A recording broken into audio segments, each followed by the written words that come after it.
Bonjour tout le monde, bienvenue sur la chaîne GeoTech. Aujourd'hui dans cette vidéo, je vais vous présenter un nouveau produit de la compagnie ComGrow. Ils m'ont écrit en me demandant si je serais intéressé de tester leur nouveau graveur, la ComGo Z1. Alors, au début, j'étais plus ou moins tenté parce que c'était une 5 watts, mais quand j'ai vu qu'il y avait une 10 watts, ben là j'ai dit, ouais, là je serais intéressé à tester votre 10 watts. Alors, ils m'ont fait parvenir la 10 watts. Bien entendu, je ne suis pas payé pour faire cette vidéo, je ne retire aucun profit. Ils m'ont tout simplement fait parvenir le produit gratuitement. Alors, je vous parle un peu du produit. C'est une graveuse qui a une zone de travail de 400 par 400 mm et au Québec, on dit 15 pouces et 3/4. Ensuite, on a une vitesse de déplacement de 5000 mm/minute. C'est la moitié moins vite que la Ortur et la X1, mais je vous dirais qu'à date, dans toutes les gravures que j'ai faites, j'ai jamais atteint ces vitesses-là. Je suis tout le temps à 2000, 3000, 4000. Rarement 5000. Donc, pour ma part, 5000, c'est pas une lacune, mais pas du tout. Carte mère 32 bits, moteur double moteur sur l'axe Y. Normalement, il y a une petite carte sans fil qui est dans la boîte. J'ai comme regardé un peu les spécifications, puis ça semble être dans la boîte. J'ai hâte de voir ça va être là. C'est une carte qu'on peut installer sur la carte mère pour avoir l'option sans fil, si on le désire, bien entendu. Il y a aussi la possibilité d'acheter, si on veut, un rouleau rotatif de la même marque, donc libre à vous. Et ce qui est intéressant sur cette machine-là, c'est le prix. Alors, le prix est vraiment intéressant. On parle de 322 € pour la 10 watts et ça veut dire 436 environ canadiens.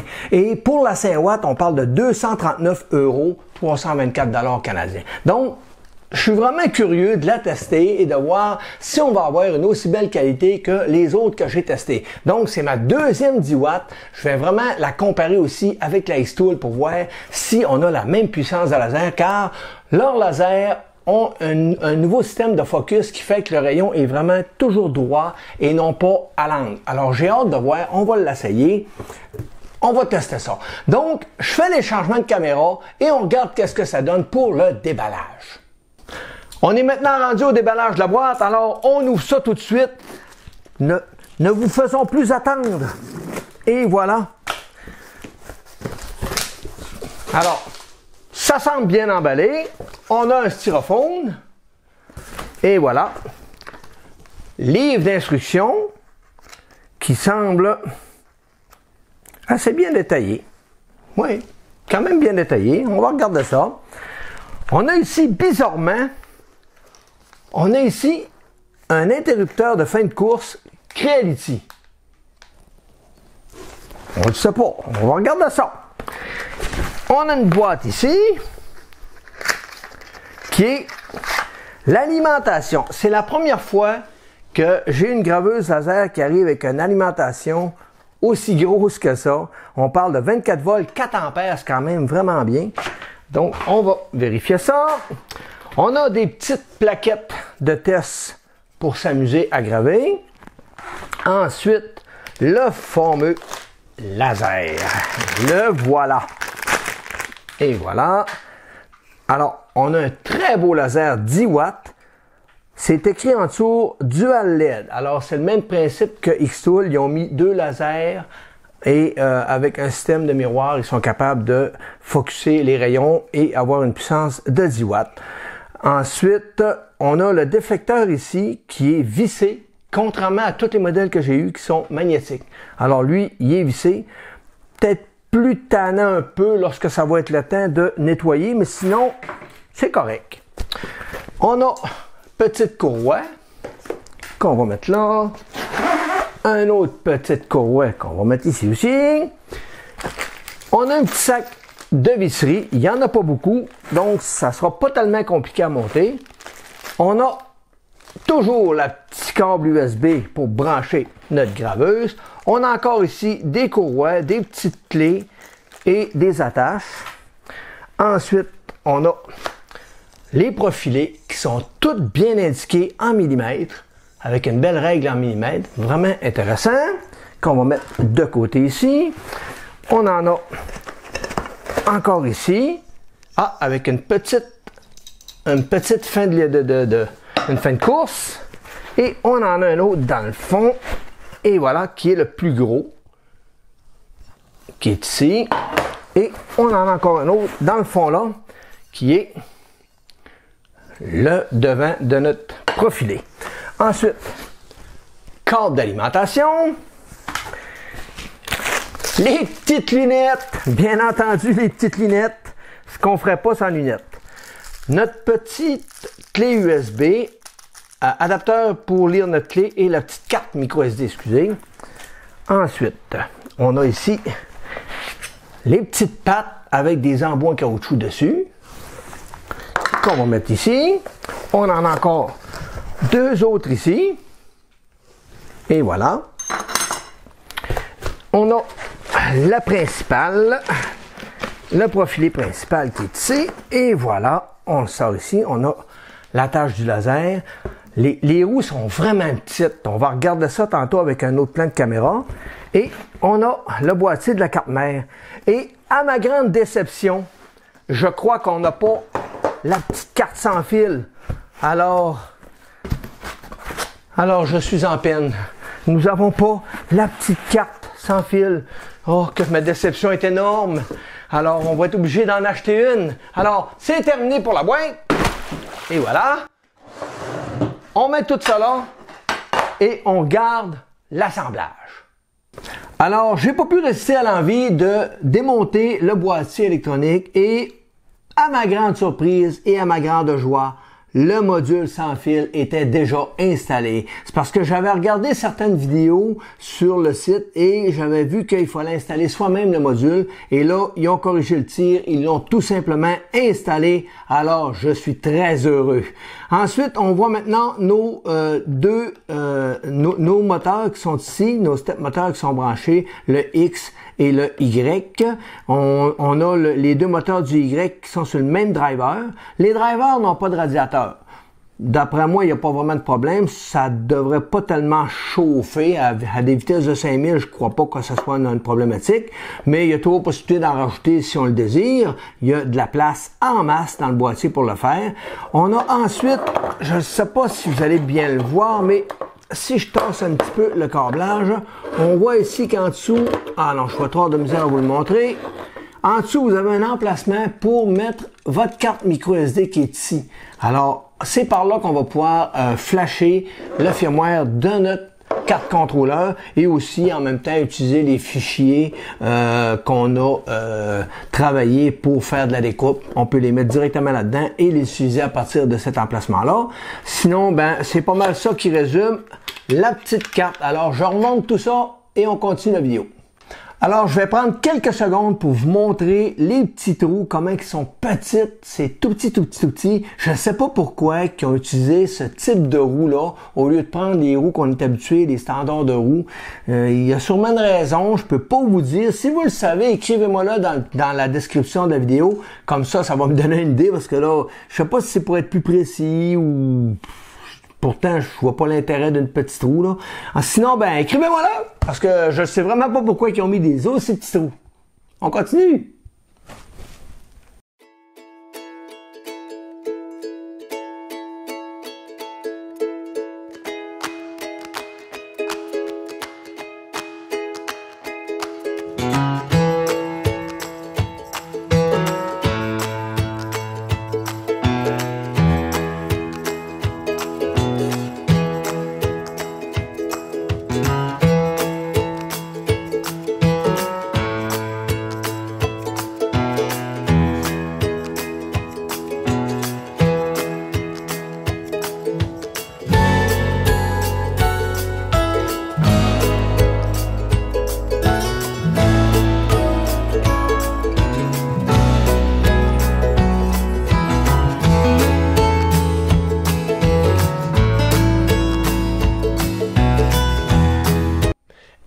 Voilà, le montage est maintenant terminé. Ça s'est vraiment bien passé. Eux, ils disent entre 15 minutes de montage. Là, ça m'a pris 40 minutes parce que je vais pas vite, puis je suis minutieux, puis je m'assure que tout est bien d'équerre, que tout est droit, puis tout va bien, tous les déplacements vont bien, puis j'aime ça. Moi, c'est mon dada là, de tout prendre le temps de monter ça. J'aime ça. Je suis comme un bébé là-dedans. Alors, dans l'ensemble, ça a bien été. Mais oubliez le livre d'instructions, là, non, moi, j'ai pas été capable d'utiliser ça pour monter ça. C'est bon rien. Par contre, dans la carte micro SD, vous avez toutes les instructions, vous avez des vidéos, vous avez des vidéos sur Internet aussi, de la compagnie ComGrow qui vous montre comment monter ce produit-là. C'est très bien détaillé. Il y a des PDF aussi avec des photos, tout est bien détaillé. Alors, si vous utilisez les PDF ou les vidéos, ça va être facile. Mais pour ma part, ça a été long parce que j'aime ça. J'adore prendre mon temps. J'aurais peut-être quelques petites recommandations à vous faire. Mon Axe X, quand je l'ai reçu, il était monté avec la courroie et elle était trop lâche. Alors, je voyais que quand je déplaçais, ça sautait des dents. Donc, je l'ai retendu. Je ne sais pas si c'est moi qui ai déplacé la petite vis, la petite tendeur qui est ici, mais assurez-vous qu'il est bien à côté au fond parce que si il est un petit peu tassé par là, ben quand la tête va venir se déplacer pour faire son home, parce que cette graveuse-là a des switches de proximité pour les home Axe X et Y. Alors, ben, ma tête venait à côté sur ma vis et non pas sur l'interrupteur. Donc, clac, clac, clac, clac, clac. On veut pas ça. On veut pas ça. Ensuite, j'ai-tu d'autres lacunes? J'ai vérifié pour la mise à jour de la carte mère et tout est à jour.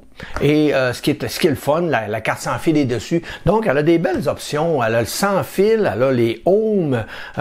Si vous la levez à cet angle-là, elle va tomber en arrêt de gravure. Comme ça, elle ne mettra pas le feu.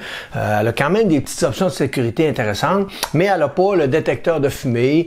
Comme ça, si le feu prend, ben, elle ne le détectera pas. Mais je vous dirais que jamais je vais décoller une gravure sans être présent ou à côté. Je laisserai jamais une graveuse laser tout seul sans surveillance. Ça, c'est officiel. On a deux courroies de rechange qui sont fournies avec des petites clés, les bebelles, et la petite switch de Creality, bizarrement Creality, qui est fournie avec, qui est les petits switches de hand stop, là, ben, on n'a pas besoin, c'est un spare. Alors, intéressant. Sinon, est-ce que j'ai eu d'autres problèmes au montage? Pas vraiment, ça a bien été. Il y a peut-être une chose que je trouve bizarre de leur part, c'est que toutes les graveuses que j'ai eues, peu importe la marque, j'avais des petites cales quand c'était un laser qui était à focus fixe. OK? Donc, c'est avec cette petite cale-là, on peut venir la mettre en dessous de notre laser, descendre ça dessus, on serre nos vis, salut, notre focus est fait. C'est la même chose avec ce produit-là. Il faut faire le focus avec une petite cale, mais la cale n'est pas fournie. Alors, bizarrement, ils ont pas fourni de cale. Alors, si vous avez un laser de 5 watts, ça va vous prendre une petite cale d'épaisseur de 2 mm. Puis comme moi, c'est un 10 watts que j'ai, c'est 7 mm d'épaisseur. Fait que je vais peut-être regarder pour m'imprimer une petite cale pour avoir un beau 7 mm parfait. Aussi simple que ça. Une petite cale carrée, rectangulaire, peu importe. Là, n'importe qui peut faire ça soi-même. Sinon, ben, c'est pas mal ça côté lacune que j'ai eu. Mais dans l'ensemble, quand je l'ai branché, elle a bien fonctionné. La carte sans fil, ça fonctionne très bien. Par contre, mon iPhone, moi j'ai le iPhone dernière version, le tout nouveau qui vient de sortir, et lui, ça connecte pas. Et il voit la graveuse, puis quand je me connecte dessus, le sans-fil connecte à la carte, mais quand j'exécute l'application, il voit qu'elle est là, l'application tente de se connecter, mais non, ça marque un fail. Par contre, mon téléphone Android, lui, pas de problème, il s'est connecté dessus, ça fonctionne vraiment bien, puis l'application est vraiment intéressante, on peut démarrer nos gravures.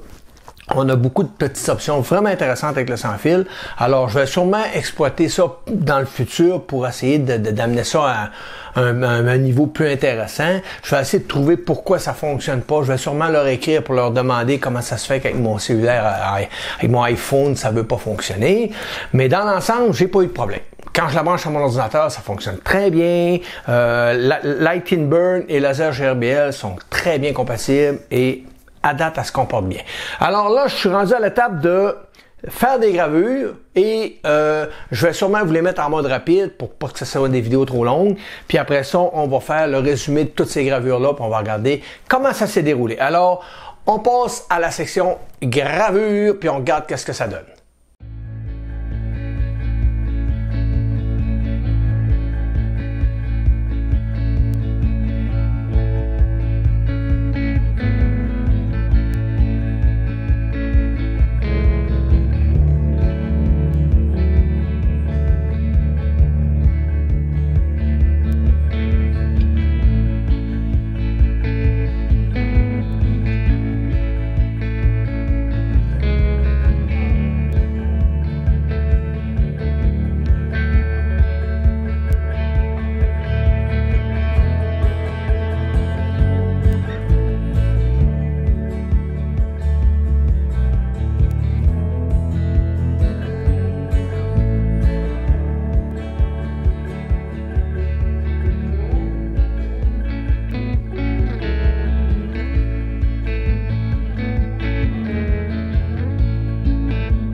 Et voilà, on est maintenant rendu à la conclusion de cette vidéo. Alors, j'ai eu beaucoup de plaisir à travailler avec cette machine. Par contre, j'ai eu des problèmes. Je vais vous expliquer pourquoi j'ai eu des problèmes. Ça m'a pris 1 semaine et demie à trouver la solution. J'avais dans la tête que ça pouvait pas être ça. Je sais pas pourquoi j'étais parti avec l'idée, non, la machine est neuve, je viens de la déballer, ça se peut pas, il y a d'autres choses. J'ai même acheté un autre logiciel, le T2 laser, qui a coûté des sous, là, parce que j'étais sûr que ça pouvait être le logiciel ou je sais pas, la compréhension de la machine via mon logiciel. J'avais plein d'idées, puis ça marchait pas. Mes images étaient floues. Quand je gravais, mes images étaient floues. Lorsque je faisais des découpes, j'arrivais pas à la même place. J'ai dit, crime, c'est la carte mère qui contrôle mal mes moteurs. Il y a quelque chose qui se passe. C'est-tu la mise à jour? Qu'est-ce qui se passe? Je comprenais pas. Pour me rendre compte que la compagnie avait raison. Je les ai écrits à plusieurs reprises, puis incroyable comment ils donnent un support puis un service. C'est la première fois que je vois ça. Écoute, ils m'ont envoyé la machine, j'ai été obligé de payer une douane au Canada, et ils m'ont écrit en disant, hey, la douane, on va te la payer. J'ai dit, non, c'est beau, je suis capable de la payer. Non, on paye la douane, c'est pas à toi de payer ça. Ils disent, ok, c'est beau. Ils ont payé ma douane, j'ai été surpris en partant. Première compagnie qui agit comme ça. Ensuite, à chaque fois que j'écrivais pour leur expliquer mes problèmes, comme mon application sur iPhone 13, ça fonctionnait pas, ça connectait pas. Je les ai écrits, puis même pas 2 jours après, ils me disaient, voici, va chercher la nouvelle mise à jour qui est sur l'Apple Store, puis ça va fonctionner. Puis effectivement, tout fonctionne. Quand je les ai écrit mon problème pour mon focus là, qui était pas beau, mon flou, et ils m'ont tout simplement dit, écoute, c'est sûrement ta courroie DX, on voit pas d'autre chose. Sinon, ben, on va t'en envoyer un autre. Ils étaient prêts à m'en envoyer un autre. J'ai dit non, envoyez-moi ça pas d'autre, je vais vérifier. Alors, j'ai défait ma courroie DX que je croyais pas bonne, mais oui, elle était défectueuse. C'est vraiment impressionnant. Mais ils en fournissent 2 avec. Je sais pas si ça a un rapport, mais ils en fournissent deux avec. Mais il y a deux modèles de courroie, je crois, à mon avis. Il y a des modèles comme celle-ci qui est renforcée avec un fil de fer. OK, donc il y a au moins 4 fils de fer tout le long de la courroie. Et tu as un modèle aussi en fil de Kevlar. Moi, j'ai le modèle en fil de fer. Normalement, ça devrait être très solide, jamais faire défaut, mais ça m'a donné une leçon dans le sens que souvent on a des imprimantes, puis on se demande des fois pourquoi ça va pas bien, que des fois on a du ghosting, on a toutes sortes de problématiques. Vérifiez donc vos courroies. Ça pourrait être une bonne base, un bon début. Alors à l'avenir, je vais prendre garde, je vais vérifier mes courroies. Je vous montre ça, la différence, comment c'est flagrant. OK? Alors ça, c'est une courroie qui est neuve. Alors voyez-vous, quand je la prends, j'ai bien beau forcer, ça bouge pas, c'est rigide parfaitement. Mais lorsque je prends celle qui faisait défaut, regardez bien. Et voilà. Tous les fils à l'intérieur étaient cassés. J'ai bien beau la prendre à différents endroits. C'était mon problème. Alors quand la graveuse se déplaçait et quand elle revenait, j'avais un décalage, tout simplement. En changeant la courroie, ça a réglé mon problème, mais ça m'a quand même pris une semaine et demie. Je faisais plein de tests de gravure, puis quand je gravais dans un seul sens, c'était beau, mais quand je gravais aller-retour, c'était pas beau. C'était déjà ça, malheureusement. Sinon, très satisfait de la machine, elle va vraiment bien. Un autre point faible, le dernier point faible qu'il y a, j'ai été obligé de m'imprimer une petite cale parce que pour une raison que j'ignore, la compagnie Comgrow ne donne pas de cale d'ajustement pour le focus du laser. Je pense que ça n'aurait pas été un gros luxe d'en donner une parce que toutes les autres compagnies en donnent une. Mais je m'en suis imprimé une. Je peux vous mettre le fichier dans la description si vous voulez. Tu peux pas avoir plus basique que ça là, comme conception. C'est un rectangle de 7 mm avec un petit demi-lune que j'ai mis dessus. Bingo, je le place, j'assis mon laser, je l'enlève et voilà, le laser est au bon focus. Sinon, c'est tout côté négativité. La machine va vraiment bien. Elle n'est pas plus bruyante qu'un autre, mais comme tout laser, le ventilateur fait beaucoup de bruit. C'est pas anormal. Il faut qu'il tourne quand même assez vite pour refroidir tout le système de blocs de refroidissement. Sinon, le laser peut s'endommager s'il vient trop chaud. Alors, c'est normal qu'il soit bruyant. Il vire très vite, donc ça fait un bruit. Mais sinon, j'ai eu du plaisir à travailler avec. J'ai fait plein de tests de gravure. Je vais vous montrer ça d'ailleurs tout de suite. Alors, je me suis amusé à graver une feuille 8,5 par 11 en papier, du papier de la feuille d'impression là, pour nos imprimantes standards. Et je me suis amusé à dessiner en décalque le nom de la chaîne. Et ça a été de toute beauté. Je peux détacher les lettres sans problème. Ça n'a même pas brûlé la feuille. De l'autre côté non plus. Alors, là, je peux m'amuser à faire des pochoirs puis venir peinturer avec une canne de spray sans problème. Donc, belle petite utilité qu'on peut faire avec une graveuse laser, des pochoirs avec la plupart des matériaux qu'on veut. Tout est une question de vitesse et d'ajustement de laser. Si vous n'allez pas assez vite, vous allez brûler la feuille. Fait que il faut aller assez vite puis assez puissant aussi sur le laser pour qu'il puisse la couper sans hésitation. Fait que c'est ça, c'est vraiment une question d'ajustement. Sinon, je peux vous montrer un peu les problèmes que j'avais. Ça, c'est une plaque de céramique que j'ai gravée. Puis quand vous regardez, là, c'est flou. Tout est flou là-dessus. C'est vraiment pas beau. J'avais de la misère. Même chose pour ça ici. Je vais vous montrer. Et voilà. Si vous regardez, ici, les lettres sont toutes floues. Les yeux sont flous. Tout est... J'aimais pas ça. J'ai dit, c'est pas beau. C'est pas normal que cette machine-là produise des gravures comme ça. Alors, après avoir changé la courroie, ben ça, c'est encore d'autres tests. Ça, je vous les montre pas pour rien. On n'a pas besoin de ça. Donc, j'ai fait un test, même avec... Dans le temps que la courroie était pas très bonne, j'ai fait des tests sur du verre. Ça a quand même bien sorti, mais ça a été fait juste d'un sens, une passe, et non pas en deux passes. Alors, ça a quand même bien sorti, c'est pas choquant pour du verre.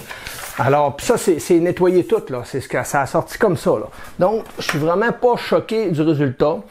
Je me suis amusé à graver une planche de bois comme ça, mais j'ai pas rempli la lettre, juste gravé.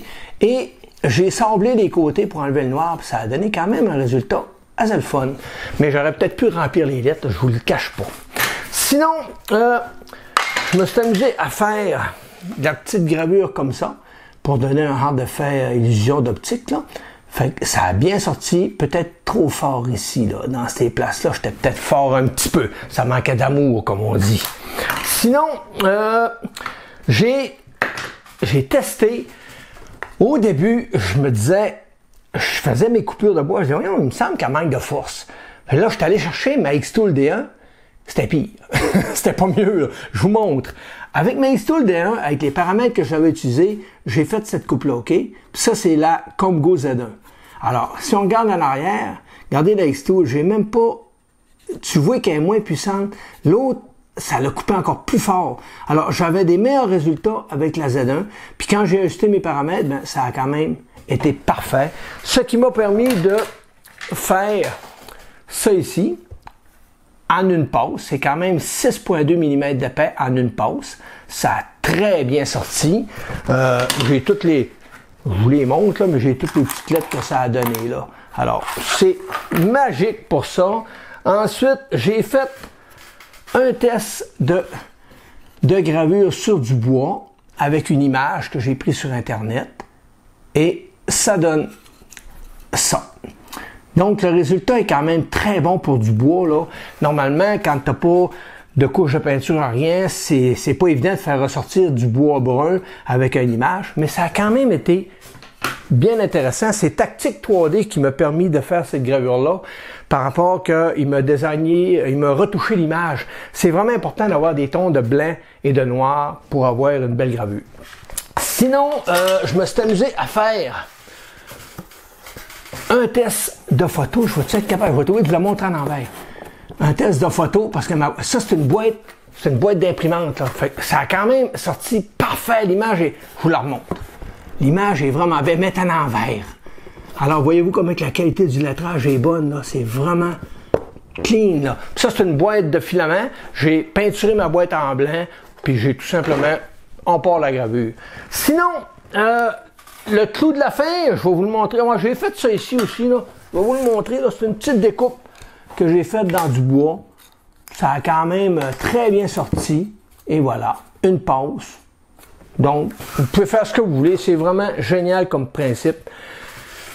Le clou de la fin. Ça, c'est une planche de bois cartonné, je ne sais pas trop, là. C'est ce qu'ils mettent en arrière des cadres photo.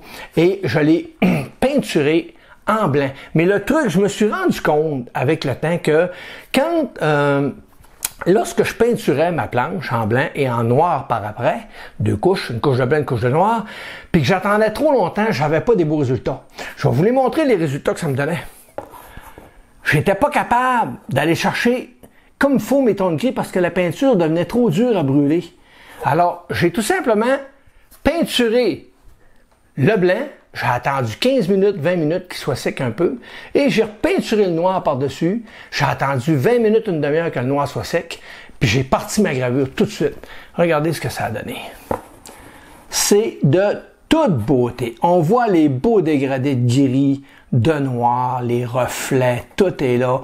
La qualité du lettrage est là.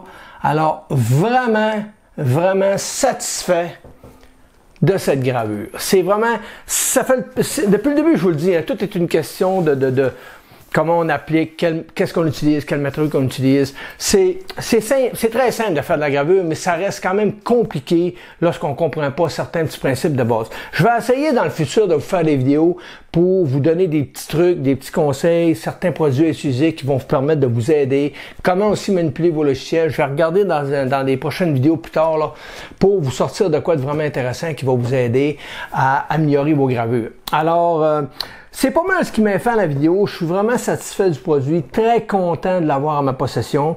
Pour une 10 watts, c'est impressionnant. Et le prix de cette machine, c'est de toute beauté. C'est ce qui en fait d'ailleurs un point intéressant. On parle de 239 € pour la 5 watts et de 322 € pour la 10 watts. Alors, c'est un aubaine pour ma part. C'est vraiment un plus. La conception est solide.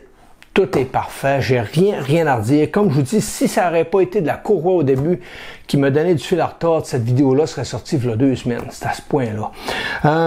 C'est tout ce qui m'a fait la vidéo. Donc, je vous encourage à aller visiter la page du constructeur moi, pour ma part, ça me donne rien, là, OK? Le lien que je vous mets dans la vidéo ne me donne pas aucun sou, aucun pourcentage. La compagnie ne me paye pas non plus, donc ils me l'ont tout simplement envoyé pour que je la teste. Et je suis vraiment satisfait de la machine. C'est pas un mauvais achat du tout. Elle a beaucoup d'options. On parle du home, des switches de home. Donc, quand on la démarre, elle va faire son home. Ensuite, elle a une carte sans fil, 4 mètres 32 bits. Elle a une bonne vitesse de 5000 de déplacement, ce qui est amplement suffisant pour faire nos gravures. Sinon, j'ai rien à redire. C'est parfait. Alors, on va arrêter la vidéo là. C'est pas mal ce qui m'a fait cette vidéo. Je pense qu'on a pas mal fait le tour de la machine. Alors, merci tout le monde. Oubliez pas, abonnez-vous à la chaîne, très important. Alors, le petit pouce en l'air, encore bien plus important. C'est ce qui permet à la vidéo d'être recensée. Sinon, ben, allez sur Discord. Le Discord, là, c'est vraiment surprenant, là. Je pensais pas que ça allait être aussi bien que ça. Mais je suis souvent là-dessus, pratiquement tous les jours. Donc, vous pouvez me parler, venir me parler en vidéo ou en vocal ou en texte. Il n'y a aucun problème. Je vais vous répondre. Il y a plein de monde qui sont là-dessus. J'ai connu plein d'abonnés. C'est vraiment le fun. Je suis rendu que j'ai plein d'amis. C'est fou. Je suis rendu que plein d'amis. Ensuite, j'ai même, pour cette graveuse-là, je l'ai tout fait en live sur Discord. J'ai tout montré, les vidéos, les problèmes que j'ai vécus. Alors, tout le monde qui était sur mon Discord, qui venait voir dans la salle 1, pouvait voir la vidéo en direct de tout ce que je faisais. Alors, abonnez-vous à Discord, c'est gratuit. Puis si vous avez des problèmes avec vos imprimantes, avec vos graveuses ou n'importe quoi, venez sur Discord. C'est 2 fois plus rapide pour avoir des réponses. Puis il y a plein de monde qui vont vous donner des solutions. On a vraiment une belle communauté sur Discord de personnes connaissantes et très charitables pour transférer le savoir. Alors, merci tout le monde d'avoir regardé cette vidéo en espérant qu'elle vous a plu et c'est ce qui m'a fait la vidéo. Alors, bye bye tout le monde, à la prochaine, à plus.